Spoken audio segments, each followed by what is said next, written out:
really none of your business. It's none of my business. Hello, Fáilte, bonjour, and welcome. The second interview spotlight is Dr. Quint Oga-Baldwin. I want to keep that focus on motivation and self-determination theory. I loved Quint's interview because of a lot of the honesty and because he is someone working in the elementary context in Japan, working with teachers of English and students of English mainly as a second language, but really in a self-determination theory lens. And again, he's a researcher that I cited many, many times in my own research, and he's done so much important work around self-determination theory, language learning in particular, and also emotions. And so, yeah, just some of the main things he said that stuck out for me. I've got my notes up here behind me, so bear with me as I read a few of them. But I really liked this when he said, I always come back to the idea that, well, maybe we need to think about why the students are not following the rules, and maybe we need to think about what is it about the classroom that you're setting up where the students are not really enjoying the process and therefore don't really have any motivation to follow what you're saying. So what he was saying here was, you know, that lots of people he talks to about self-determination theory, they say, oh, that's fine and motivation is great, but, you know, classroom management and behavior is my biggest issue. Like, I need them to be behaving and following the rules. And don't get me wrong, that is absolutely essential. Like, there's very little you can do in the class if the students are not signing up to your expectations and following the key rules. But I really liked what he said there of like, well, maybe we need to look at like, why are they disrupting the class so much? Like, why are they acting out so much? And yes, of course, some of that is out of your control, and some of that is to do with the students themselves and societal issues and background issues. But much of what happens with classroom management issues can often be related to what happens within the classroom.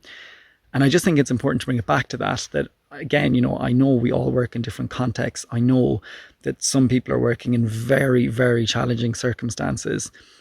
And I've worked in tough classrooms, and I know that it can be difficult to try and think, how could I plan this for autonomy, competence, relatedness? But when we try and start to do that, we can start to get through to some of those students who would be acting out and being bored and disengaged in a traditional classroom. It's not always going to work. There are always going to be outliers and some students who just want to create havoc no matter how hard you try. But definitely, I think it is worth trying to do that. And I think he makes that really good point. The second thing I thought was really nice that Quint pointed out was that one thing about self-determination theory is that we can develop a really clear hypothesis with it. And he says, you know, other motivation theories are nice, but they don't have a strong hypothesis. If we're just looking for a description of students' motivation, other theories might do that. But what we can really do with self-determination theory is sit back and say, okay, if I make these changes, what kind of concrete differences can I do in the way that I act with students, and how will that impact their motivation? Essentially, you can look at your classroom and try and change things, give them more autonomy, more competence, more relatedness, and you can really see the changes happen. Whereas other motivational theories might tell us, you know, about why a student might be feeling motivated and different things about, you know, the motivation of the student, but they don't have that hypothesis that we can test. And then he made another point that I thought was really nice, was about the Japanese education system. And he was saying that they have it written into their national curriculum that the elementary classroom must be motivating, and you have to have motivation in there. So it's part of their curriculum. And he does this great study about it, and showing that because teachers in Japan are so focused on this motivation, because they have to be, because it's in their national standards, what happens is that it bucks the trend of all these other studies we see around the world. So these are these studies where when students typically arrive at age 10, 11, 12, their motivation and joy and creativity and love for learning starts to wane and decrease. And this is a phenomenon we see everywhere, all over the world typically, but not Japan. He was saying that the research in Japan, since they've brought this in about having motivation as a key part of their curriculum in elementary school, it has meant that they've reversed that trend, and students now are more motivated in second level than they were at primary because there's such a focus on it, which I thought was great.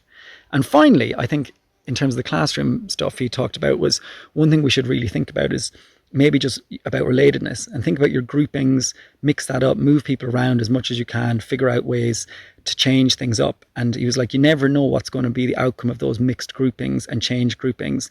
And you may figure out these are really concrete ways to create that positive interrelationship. And I think that's really important. That's a really nice classroom tip. I like to change up my seating plan every 2 weeks, and the students know that. So they may be sat beside someone that is not their best friend, or they don't work particularly amazing well together, but they know it's only going to be for 2 weeks. And after that, it'll change and it'll move around. So they get chances to move with different people and talk and work with different people all the time. And I think that's a really positive thing, because they get to see that I've got to work with people who aren't my best friends, but also it may spark a little bit of relationship there that they didn't expect, because you're doing stuff like co-created stories and interesting interviews and all of those things. So there you go. That is day 2 of the August Spotlight for Dr. Quint Oga-Baldwin's episode from the Motivated Classroom. Please be sure and check it out. The link, of course, is in the description, and you can always just go to liamprinter.com/podcast and you'll find all the episodes there. So please re-listen to that one. Slán go fóill agus gur míle maithagam.